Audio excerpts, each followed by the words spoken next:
మూడుముళ్ళ బంధం episode 217. Hi friends, మేము ఎంతో కష్టపడి స్టోరీ రాస్తాము. మీరిచ్చే చిన్న కామెంట్ అండ్ లైక్ వల్ల మా స్ట్రెస్ అనేది పోతుంది. ప్లీజ్ కామెంట్ చేయండి, లైక్ చేయండి. విక్రమాదిత్య, వైష్ణవి ఇద్దరు కూడా లగేజ్ ప్యాక్ చేసుకుంటారు. వైషు, నువ్వు వెళ్ళి అను అక్క రెడీ అయ్యారో లేదో చూసిరా అని చెప్పగానే వైష్ణవి అనూష దగ్గరికి వెళ్తుంది. వైష్ణవి డోర్ నాక్ చేయగానే సంజయ్ డోర్ ఓపెన్ చేస్తాడు.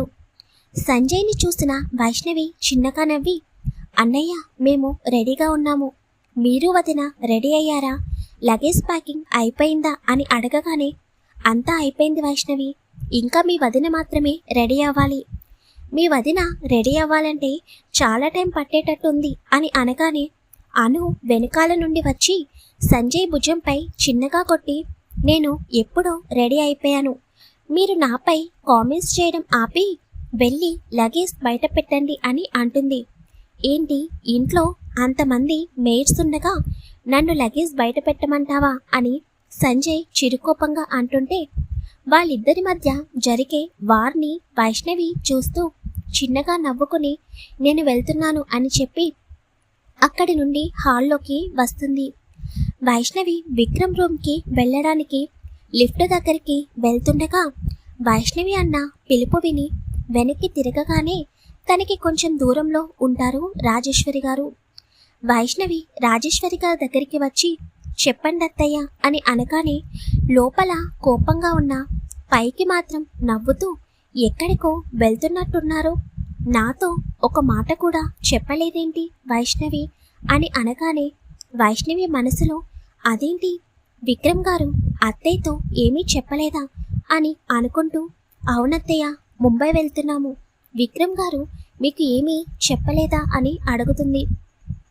నా కొడుకు నాతో ఒకప్పుడు ప్రతి విషయం చెప్పేవాడు, ఇప్పుడు వాడికి ఖాళీ ఎక్కడుంటుంది, ఎప్పుడు చూసినా భార్య కొంగు పట్టుకుని తిరుగుతున్నాడు కదా, తల్లిని పట్టించుకునే సమయం వాడికి ఎక్కడ ఉందిలే అని వంకరగా మాట్లాడుతూ ఉంటారు రాజేశ్వరి గారు.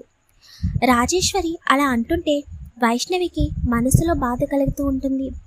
అంటే నా వల్లే విక్రమ్ గారు అత్తయ్య వాళ్ళని పట్టించుకోవడం లేదా అని అనుకుంటూ సారీ అత్తయ్య అని అనగానే నువ్వెందుకమ్మా నాకు సారీ చెబుతున్నావు, చేయాల్సిందంతా చేసావు కదా, ఇంకిప్పుడు సారీ చెప్పి జరిగిన దానికి నా తప్పు లేదని అంటున్నావా, ఎలా ఉండే కొడుకుని ఎలా మార్చేశావు, ఈ రోజు నువ్వు ఏది చెబితే అదే చేస్తున్నాడు, చివరికి రేపటి రోజు వాడికి ఒక కన్న తల్లి ఉందన్న విషయం మర్చిపోతాడేమో అని అనగానే అత్తయ్య అని కొంచెం బాధగా అంటుంది. అయ్యో తల్లి, ఇప్పుడు నువ్వు ఇలా ఏడుపు ముఖం పెట్టుకున్నావనుకో మళ్ళీ నేను ఏదో నిన్ను రాచి రంపాన పెడుతున్నట్టు నా కొడుకు ఫీల్ అయ్యి నాతో మాట్లాడడం మానేస్తాడు, ఇప్పటికే సరిగ్గా మాట్లాడడం లేదు, ఇప్పుడు నువ్వు నేనన్న మాటలని తీసుకుని వెళ్ళి వాడి దగ్గర చెబితే ఇంకా నాతో పూర్తిగా మాట్లాడడం మానేస్తాడు, ఇంకా నీ ఇష్టం అని చెప్పి ఆమె అక్కడి నుండి వెళ్ళిపోతుంది. వెళ్తున్న రాజేశ్వరి వైపు చూసి వైష్ణవి మనసులో నేనేం చేశానత్తయ్య, నేను విక్రమ్ గారిని మార్చడం ఏంటి, అలా ఎలా ఒక తల్లిని బిడ్డని వేరు చేయాలని అనుకుంటాను, అంత పాపం నేను మూటగట్టుకోవాలని అనుకోవడం లేదు, నా వల్ల విక్రమ్ గారు మీకు దూరంగా ఉంటున్నారంటే అది నా తప్పే అవుతుంది, నా తప్పును నేనే సరిదిద్దుకుంటాను అని తన కంటికి నుండి నీటి చుక్క బయటికి కనిపించకుండా తుడుచుకుని మళ్ళీ నార్మల్ అయ్యి విక్రమ్ గదిలోకి వెళ్తుంది. విక్రమ్ వైష్ణవి రావడం చూసి అక్క వాళ్ళు రెడీ అయ్యారా అని అడగగానే హావికి రెడీగా ఉన్నారు అని వైష్ణవి చెప్పగానే విక్రమ్ వైష్ణవి దగ్గరికి వచ్చి ఏమైంది, నీ ఫేస్ అలా ఉంది అని అడుగుతాడు.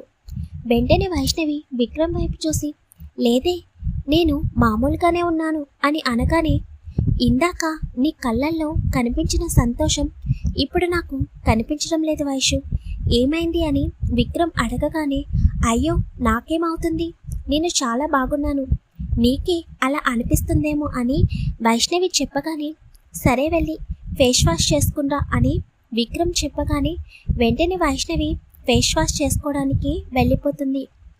వెళ్తున్న వైష్ణవి వైపు చూసి తన ల్యాప్టాప్ ఓపెన్ చేసి హాల్లో ఉన్న సీసీ కెమెరా ఫుటేజ్ ఆన్ చేస్తాడు. వైష్ణవి అనుష రూమ్ నుండి నవ్వుతూ బయటకు వచ్చి లిఫ్ట్ దగ్గరికి వెళ్తుండగా రాజేశ్వరి పిలవడం, తర్వాత రాజేశ్వరి కోపంగా వైష్ణవితో మాట్లాడడం. వైష్ణవి రాజేశ్వరి వెళ్ళిపోయిన తర్వాత తన కంట్లో నీళ్లు తుడుచుకుని వెంటనే మళ్ళీ ఫేస్ నార్మల్గా పెట్టుకుని లిఫ్ట్ ఎక్కడం చూసిన విక్రమ్ పిడికిలి బిగుసుకోగానే, ఏం మాట్లాడావమ్మా వైష్ణుతో? నీకు ఎన్నిసార్లు చెప్పినా ఎందుకు అర్థం కావడం లేదు? ఇప్పుడే తన మనసు కొంచెం కుదుటపడింది. మళ్ళీ ఎందుకు దానిని ఇబ్బంది పెట్టాలని చూస్తున్నావు? అసలు నా భార్య చేత కంటనీరు పెట్టించాల్సిన అవసరం ఏంటి? నువ్వు నార్మల్గా ఉంటే నేను కూడా నిన్ను అదే విధంగా గౌరవించేవాడిని. నాకు నువ్వంటే ఇష్టం లేదని కాదు, కానీ నువ్వు అత్తయ్య విషయంలో చేసిన పనిని నేను ఇప్పటికీ కూడా మర్చిపోలేకపోతున్నాను. అందుకే నీతో సరిగ్గా మాట్లాడడం లేదు. కానీ నువ్వు మళ్ళీ మళ్ళీ వైష్ణవి విషయంలో ఎందుకిలా రూడ్గా బిహేవ్ చేస్తున్నావు? ఇప్పుడు వైష్ణుతో ఏం మాట్లాడావు? ఎందుకు తను ఇంతలా బాధపడింది? తప్పకుండా నువ్వు తనని ఏదో అన్నావు అని అనుకుంటుండగా వైష్ణవి వాష్రూమ్ నుండి వచ్చి వెళ్దామా విక్కీ అని అంటుంది. సరే పద, లగేజ్ మేట్స్ తీసుకొస్తారు అని చెప్పి వైష్ణవి చేతిని పట్టుకుని హాల్లోకి తీసుకువెళ్తాడు విక్రమ్. అక్కడికి వెళ్ళిన తర్వాత తన తండ్రితో ముంబై వెళ్తున్నామని, రావడానికి కొంచెం టైం పడుతుందని, లోకల్లో ఉన్న బ్రాంచ్ చూసుకోమని చెప్పగానే, అవన్నీ నేను చూసుకుంటాను విక్రమ్, నువ్వు అమ్మాయి సంతోషంగా అక్కడ కొంతకాలం ఉండిరండి. ఇక్కడ ప్రాజెక్ట్స్ గురించి నువ్వు ఎక్కువగా ఆలోచించకు. తరుణ్ ఉన్నాడు కదా, మేమిద్దరం కలిసి ఇక్కడున్న ప్రాజెక్ట్ గురించి అలాగే మిగతా కంపెనీస్ గురించి కూడా చూసుకుంటాము అని అనగానే, ఓకే డాడీ అని చెప్పి అక్కడ నుండి వాళ్ళ అమ్మ దగ్గరికి వస్తాడు.